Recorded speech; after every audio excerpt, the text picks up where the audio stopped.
crois que c'est Thibaut InShape qui me fait dire que je suis de 45. Et dans les commentaires que j'ai souvent eus en dessous, j'ai trouvé assez rigolo ces gens qui disent tu te rends compte, il est plus vieux que le pays dont je viens. Parce qu'il y a pas mal de pays qui ont été créés juste après la guerre. Tu te rends compte, il est plus vieux que le Pakistan. J'ai l'impression de sortir de mes tranchées de 14-18.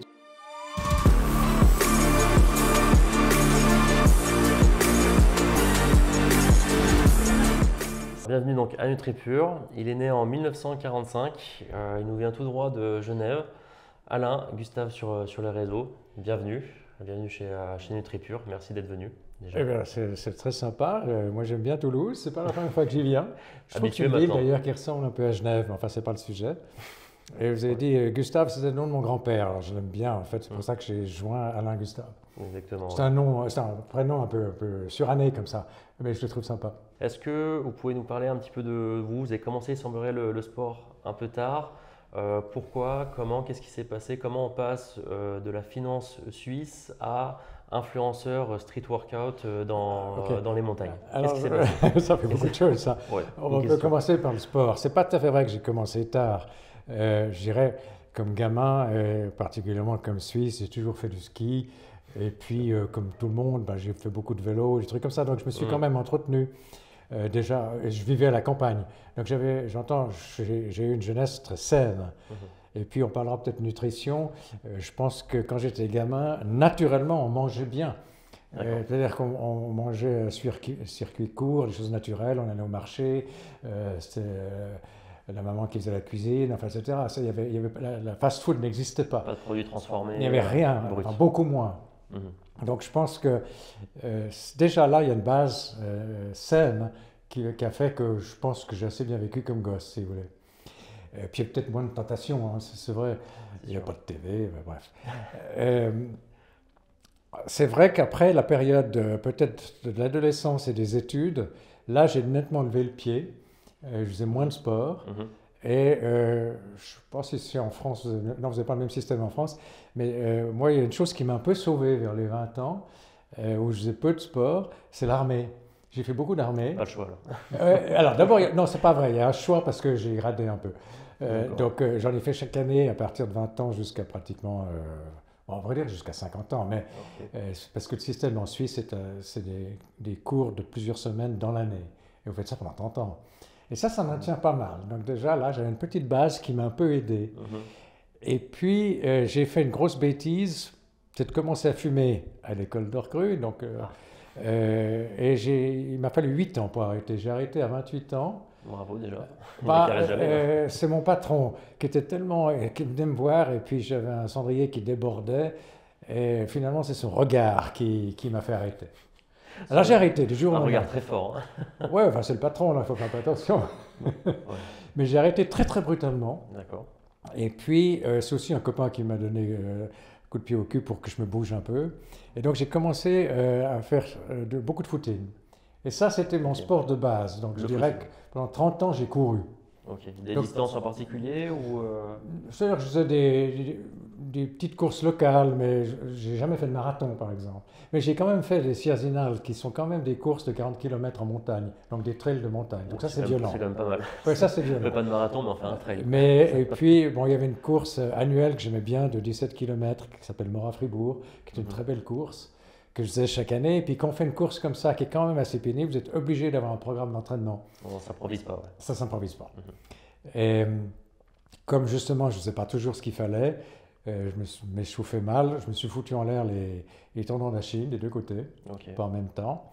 Et c'est à partir de là, mes 50 ans passent, qu'au fond, j'ai arrêté complètement de courir. Donc il fallait que je fasse autre chose. Donc il fallait s'occuper, ouais, forcément. Alors, c'est-à-dire qu'il fallait s'entretenir. Je me rendais compte que c'est pour ça que je ne peux pas dire que j'étais un sportif. J'ai jamais été un sportif d'élite. J'ai jamais été très loin dans un sport, mais je me suis toujours entretenu. Toujours du mouvement. Ouais. Donc comme je faisais plus de course à pied, il fallait que je fasse autre chose. Et c'est là que j'ai été dans une salle de sport, ce que j'ai jamais fait de ma vie. J'ai été pour la première fois dans une salle de sport à 60 ans. Ça, c'est assez marrant. Au début, j'ai fait des cours collectifs, des trucs comme ça. Puis au fond, j'ai découvert la musculation assez tard. Et là, j'ai un peu croché, ouais. J'ai bien aimé. C'est grâce à un coach qui m'a poussé. D'accord. Le coach, le même coach, toujours présent? Alors, en l'occurrence, j'ai changé. Mais ils sont restés des très bons copains. Mais j'ai eu deux coachs qui m'ont suivi pendant Bah, ça fait 15 ans que ça dure, quoi. Ok. Ouais. Bah, c'est que ça marche bien alors. C'est que ça marche bien. Oui, je Ça marche bien. continue avec eux. Enfin, maintenant, j'ai même continué avec un troisième parce qu'il habite un peu plus près de chez moi, qui est très bien. Et D'accord. donc, oui. Donc il y a toujours de la salle et de l'extérieur ou c'est quoi un Alors, peu le ratio entre les deux? bah, l'extérieur, c'est ce que je fais chez moi. Ok, Peut-être vu mes petites vidéos. un peu. Elles On en sont, voit deux, trois. elles sont toujours dehors. J'ai pas de Ok. salle à l'intérieur. Mhm. J'ai que des trucs accrochés au mur de mon chalet, des barres et des trucs comme Donc la ça. salle est à 1400 mètres, toujours en Et extérieur, même toujours, l'hiver. alors, tout le temps. J'aime Très bien. assez. Ça, c'est un peu ma marque de fabrique. Je suis pieds nus dans la neige, à faire des trucs comme ça. Tout va bien. Tout va bien. Ouais, euh, c'est assez amusant. Et puis, c'est une discipline, ça fait partie. Mm. C'est un autre sujet, mais je crois beaucoup au froid, au bain froid, et trucs comme ça. Et ça fait partie des disciplines, oui. Donc ça, je fais des choses que continue à faire très régulièrement.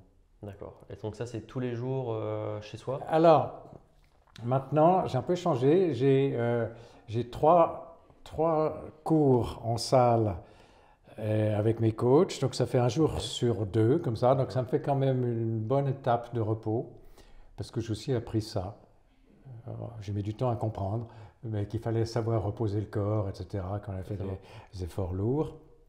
Et puis, sinon, alors j'ai une routine matinale que je fais vraiment pratiquement tous les matins, en tout cas 6 jours sur 7. Les plus mauvaises semaines, 5 sur 7. Euh, mais, euh, Pardon. mais alors, c'est une routine qui me dure 30, 40 minutes, Mhm. mais assez fixe. Par exemple, j'ai tendance à dire que je dois avoir fait mes 100 pompes avant 8 heures du matin. Pour moi, c'est un critère. Formidable. C'est plus que moi quand même. C'est bien plus que moi Mais déjà. pas en une fois, hein, je l'ai fait en 3 fois. Oui, Enfin, quand parfois, même. soit 3 Ouais. fois 33, 34. Routine pompe. Ok. Routine pompe, Ok. soit 4 fois 25. Mais il peut y avoir des pauses assez importantes, hein. Je peux très bien aller me faire mes œufs brouillés entre deux séries. D'accord. Ok. Ça fait partie d'un tout. Mhm. Moi, je me lève à 6 heures. Alors, je commence peut-être mes exercices à 6h30, ça dépend un peu s'il y a du soleil ou pas. Et puis je les poursuis jusqu'à 8h, 8h30. Mais je ne fais pas que ça. Mhm. Donc c'est un peu alterné, c'est un peu n'importe quoi si vous voulez. Mais en même temps, c'est toujours Mais, les mêmes exercices. mais c'est toujours le côté bas discipline, on en parlait juste Et avant. c'est une discipline. Ok. C'est ouais, c'est une discipline assez stricte. Donc, salle de sport 3 fois par semaine, la fameuse routine des 100 pompes. Et quand intervient le street workout, les vidéos qu'on voit Alors, justement sur les réseaux, comment alors c'est organisé? ça vient plutôt en plus. C'est en Parce plus. que oui, non, il faut encore ajouter qu'il y a les promenades chiens. Promenade chien, Et ça, c'est fantastique. 2 Allez. promenades par jour. Donc ça fait, disons, 2 fois 45 minutes. D'accord, très bien, fantastique. En montagne, En toujours. montagne, il y a du Très dénivelé. bien. Mais mes chiens courent plus, alors moi non plus. Donc c'est des promenades quand même assez tranquilles. Enfin, disons un Mhm. bon pas, on peut dire ça. Je transpire quand je rentre. Mais enfin, c'est pas. Ça reste du mouvement. Ça reste quand même Alors, 2 fois 45 minutes je de sais plus où j'ai marche. lu ça, mais on me dit que la marche est meilleure que le footing. Au Il y a point moins de vue. d'impact. C'est vrai qu'il y a Ouais. moins d'impact sur sur Et les là, pour les articulations. articulations, c'est meilleur, Mhm. parce que j'ai des petits problèmes de ce côté-là. Ouais. Et puis, alors vous avez raison, le street workout, ça vient un petit peu en plus, ou ça fait partie de ma routine, mais ça vient ouais, soit en matinée, soit en après-midi. J'aime bien refaire encore une séance après-midi, oui. Ok, Ouais. d'accord. Et ça, est-ce qu'il y a des exercices particuliers? Est-ce que il y a Alors, parce que street workout, il y en a beaucoup qui connaissent, beaucoup aussi qui ne connaissent pas. Il y a différents types de mouvements. Est-ce que bon, alors moi, quand je parle de street workout, en fait, je parle de ce que je connais pas vraiment, parce que j'ai jamais été très loin. Il y a toute une partie que je connais pas du tout, qui est la partie très dynamique, et mhm, très très explosive? explosive. Moi, ça, j'ai pas. J'aurais bien voulu avoir 20 ans et faire ça, oui. Si je pouvais commencer un sport aujourd'hui, c'est ça que je ferais. Ok, Mais ça n'existe pas, à hein. l'époque, non. Moi, je trouve que c'est un sport magnifique. Bon, d'abord, il y a le côté, justement, sport de rue, sport ouvert. C'est pas dans un club, c'est pas, il y a des règles quand même. Enfin, il y a des figures qui sont devenues un peu fétiches, donc qui obéissent à des règles. Mais sinon, il y a rien d'autre, si ce n'est la beauté du geste, quoi. C'est magnifique ce qu'ils font. Alors ça, je fais pas. Moi, je fais bon, peut-être les deux, trois choses que je sais un peu préfère. Alors il y a le front lever, j'arrive pas vraiment, mais j'arrive quand même à faire one leg, quelques secondes, enfin 6 ou 7 ou 8 secondes, je crois que j'arrive. Et puis, alors je fais des tractions passablement, mais encore ces temps, j'en ai fait un petit peu moins, donc on perd vite, c'est amusant. Avant, j'en faisais 14-15, maintenant je suis à 10, c'est amusant, mais je sais que je peux reprendre très vite. Fantastique, c'est plus que moi, c'est très bien. Sinon, je n'arrive pas à faire le muscle-up depuis. J'avais demandé le muscle-up, ça m'énerve, n'en parlez pas. Mais on en parlera après, c'est sujet tabou, peut-être qu'il y a des trucs qu'il faut que je découvre. Christophe, notre fondateur, a quelques techniques. J'ai cru savoir que ça serait possible, oui.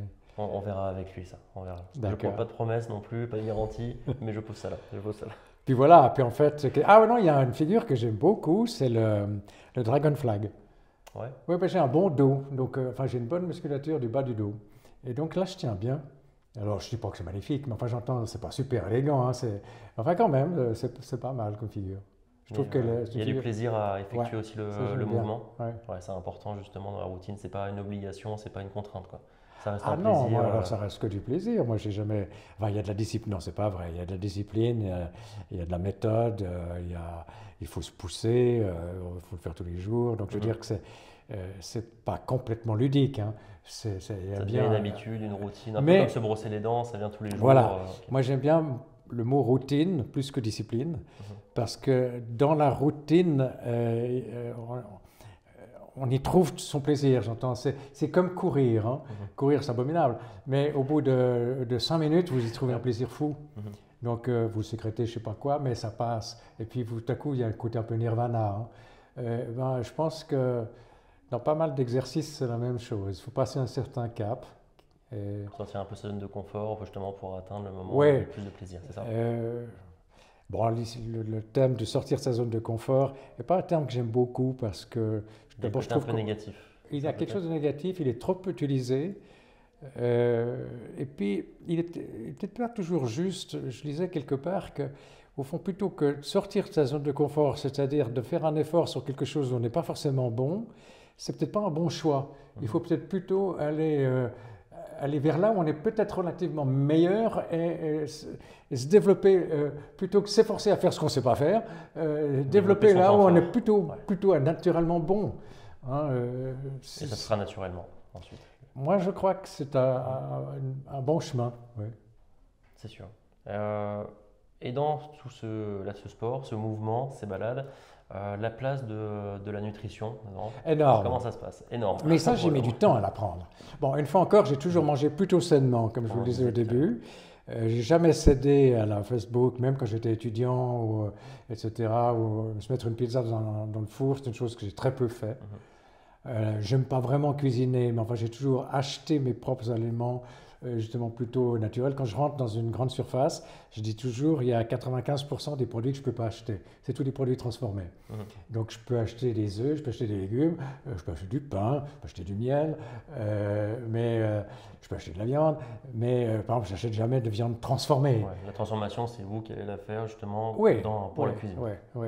Parce que qui dit transformé dit ingrédients, conservateurs, je ne sais pas trop quoi, enfin toutes des choses que vous ne contrôlez pas. Et ça, non. Pour moi, le meilleur des aliments, c'est l'œuf, parce que c'est difficile à truquer l'œuf. Il faut encore savoir ce que mange la poule. Mais moi, j'achète mes œufs chez la ferme juste en dessous, donc je vois ce que mange ma poule. Circuit très court, là. Ouais. Circuit très, très court. Et pour moi, l'œuf, c'est tout, quoi. Il y a tout là-dedans. C'est un peu magique. Hein. C'est magique. Alors, maintenant, je me fais mon petit déjeuner, c'est uniquement des œufs le matin. Combien? J'en fais 4 en général. 4, ok. Ouais. La coque. Alors, ça varie. La cuisson. Soit je me fais une belle omelette, dans laquelle je rajoute quelques trucs. Soit c'est des œufs à la coque, j'aime bien parce que c'est ce qu'il y a de plus pur. Alors, il faut une mouillette alors, il faut une mouillette si à la coque. Oui. Pas trop parce que le pain, je fais attention aussi. Hein. Comme on disait tout à l'heure. Ouais. Mais alors quand je fais 4, je ne fais pas 4 œufs à la coque, j'en mange 2 à la coque et puis les autres, je les mangerai mollet plus tard, dans la matinée. Ça, c'est la partie nutrition. Tout ce qui est parti ensuite, complément alimentaire. Alors, j'ai aussi découvert les compléments alimentaires assez tard. J'ai été sur Bodytime il y a plus de 10 ans de ça, quand ils étaient eux-mêmes à leur début. J'avais acheté leur programme, c'était très interactif. Et alors, dans leur programme, il y avait des nutriments, enfin des compléments. Et moi, au début, je disais non, moi je fais leur programme de force, je fais leur programme parce que eux, c'est plutôt basé sur la musculation. Mais cette partie-là, je ne la fais pas. Donc j'étais très, très réservé au début. Très réticent à commencer les compléments. Et puis finalement, je me suis laissé convaincre parce que j'ai appris sur les réseaux sociaux et j'ai découvert que, au fond, alors vous avez une phrase dans votre pub NutriPure que j'aime beaucoup, qui dit quelque part au début, le complément alimentaire n'est qu'un complément. Alors j'aime beaucoup ça parce que c'est vraiment dire que ce n'est pas la solution miracle, mais c'est le petit plus qui va faire que le tout passe bien. C'est le petit plus qui va combler des lacunes. Alors par exemple, moi avec mon âge, je pense qu'il y a des lacunes évidentes. Par exemple, je pense que prendre plus de protéines en étant une personne âgée et en continuant à faire pas mal d'exercices, je pense que ça a du sens. C'était le premier complément essayé, ça, la protéine, la whey? Oui, je pense, mais alors maintenant, j'ai d'autres choses qui viennent de chez vous d'ailleurs. Alors, la créatine, c'est une chose plus récente pour moi. On pourra en parler parce que j'étais hésitant là aussi, parce que ça avait quelque chose déjà un petit peu plus artificiel, je trouve.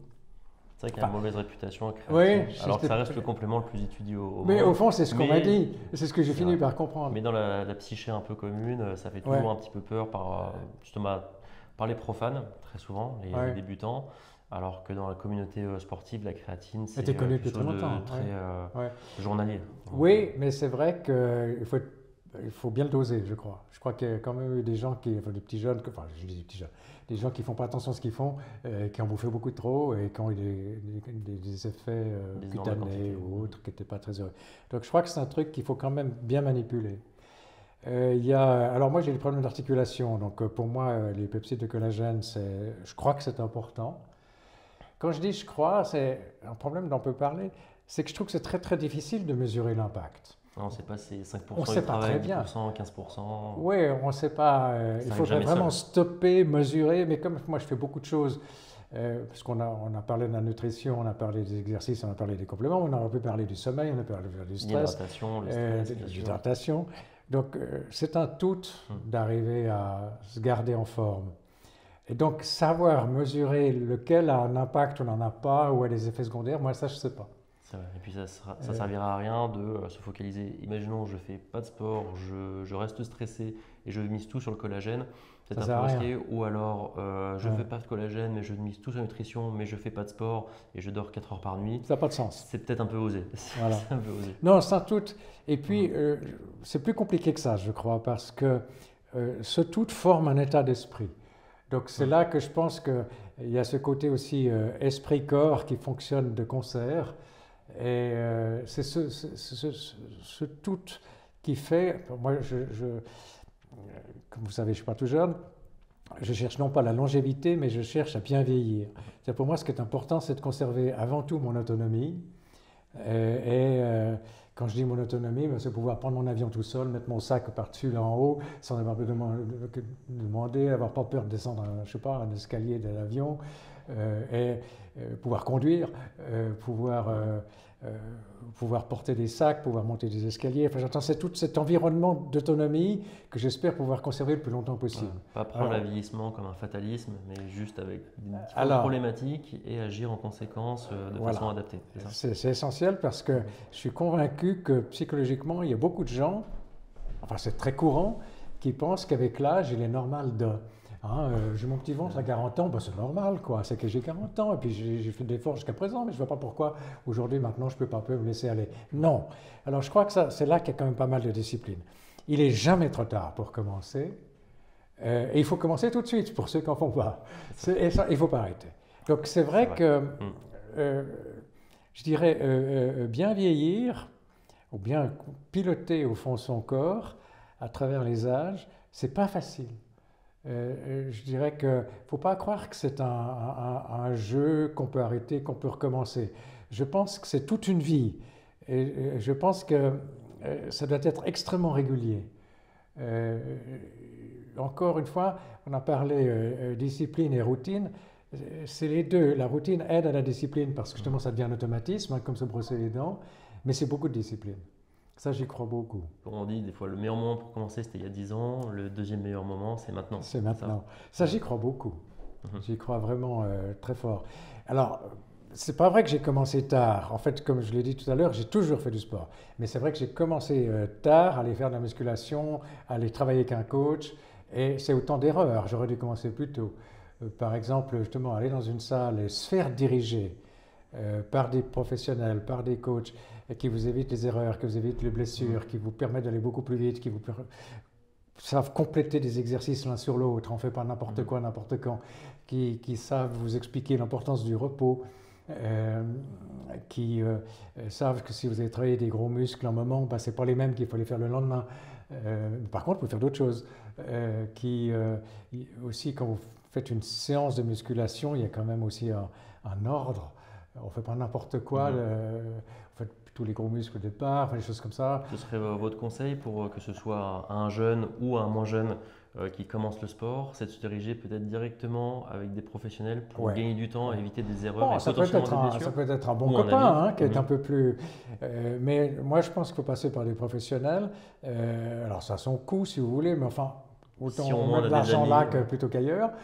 Et puis, on n'est pas obligé de faire des cours individuels, on peut faire des cours collectifs. Moi, j'ai fait énormément de cours collectifs, ça ne coûte pas cher du tout. C'est quoi comme cours collectif Alors, j'ai fait des trucs comme le body pump, des trucs comme ça, des body attack, et c'est fantastique. J'ai fait un peu de crossfit, mais j'aime pas trop. C'est un mouvement, d'abord, à mon avis, trop rapide. J'ai fait du HIIT, oui, donc à haute intensité. Ça, j'ai fait pas mal pendant plusieurs années. J'en fais plus maintenant, mais j'en ai fait pas mal. Et là, la pompe en prend un sacré coup. Hein, oui, c'est sûr. Ça, le cardio, il monte très très haut. Mais j'étais surpris à quel point. Alors là, c'est aussi la connaissance de son corps. Moi, j'étais persuadé que je n'étais pas fait pour ça. Et j'ai vraiment atteint un bon niveau. Là aussi, j'ai un peu stoppé maintenant. Parce que j'ai quand même un petit peu peur pour la pompe. Mais j'étais surpris, les progrès qu'on arrive à faire. Ouais. Parce que là, j'ai fait ça vers les 75 ans. Hein. Donc c'est déjà pas mal. C'est bien, je parlais à mon frère qui disait qu'il était trop tard pour lui parce qu'il a 40 ans. Et je vais vraiment bien utiliser cet échange et cette vidéo. Ça va être clairement pour lui. Donc ça, c'est un bon message. Moi, j'avais une interrogation aussi. Des personnes qui sont nées en 45, qui sont connues sur les réseaux, qui sont sportifs, qui ont maintenant votre notoriété. Comment ça se gère? Est-ce que ça se gère facilement? Qu'est-ce qu'il y a quelque chose qui a changé dans votre vie, dans votre routine? Est-ce que le fait d'être invité comme ça par une marque, qu'est-ce qui se passe maintenant dans la vie? C'est une bonne question parce que d'abord c'est récent. Hein. Moi je publiais des petits trucs sur Instagram il y a 2 ans, ou même 3 ans, ou même plus. Ça n'avait aucun succès, mais ce n'était pas du tout ce que je recherchais. Je recherchais plus pour moi-même. C'était aussi une façon d'échanger avec mon coach. Il me corrigeait à distance. Ça m'amusait dans un petit groupe d'amis. Et puis c'est parti, il y a maintenant, il y a 18 mois, je dirais, au fond. Et c'est un peu le mystère, vous savez, de ces algorithmes. On ne sait pas très bien pourquoi, tout à coup, vous êtes pris. Et puis c'est parti en flèche. Alors, effectivement, après, ça fait un peu boule de neige, parce que c'est vrai que j'ai été interviewé par les influenceurs eux-mêmes connus, et puis ça fait chaque fois une pointe comme ça qui démarre. Mais c'est pas régulier. Hein. Par exemple, cet été, j'ai fait, je crois que vous le savez, un interview avec Thibaut InShape. Tout à coup, j'ai gagné 30 000 followers en un mois. Enfin, c'était assez impressionnant. Mais maintenant, je suis nouveau presque à zéro, parce que j'ai plus fait grand-chose depuis quelques semaines. Ça reste presque pareil pour le sport, ça reste une routine presque à avoir de faire des choses. J'ai fait un truc que quelqu'un connaissait aussi, que j'aime beaucoup, qui n'est pas encore paru, qui est Major Movement.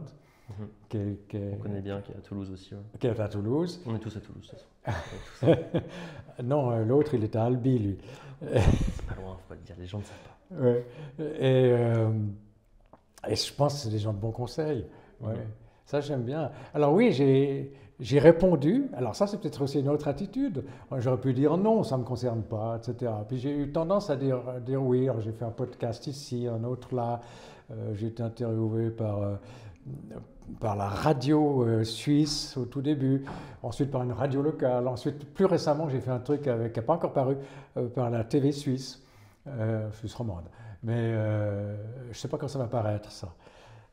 J'en ai fait. J'ai eu pas mal d'interviews comme ça, assez sympa d'ailleurs, des gens qui sont venus me voir dans mon chalet à Lézin. Vous êtes le bienvenu, hein, si jamais ça vous arrive. Je vais bien retenir ça. Parce que l'endroit est quand même très beau. C'est magnifique, on les voit sur les vidéos, la vue est formidable. Oui, on n'en a pas parlé de ça, mais juste peut-être un mot. Je crois beaucoup à l'environnement. Donc on a parlé nutrition, sommeil, tout ce que vous voulez.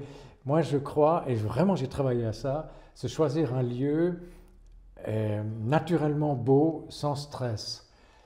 Le stress, on en parlait, vous voyez la différence quand vous êtes à Genève? Oui, je vais à Genève encore une fois par semaine, je pars en courant. Non mais c'est incroyable la différence. Vous sentez vraiment le delta entre les deux environnements?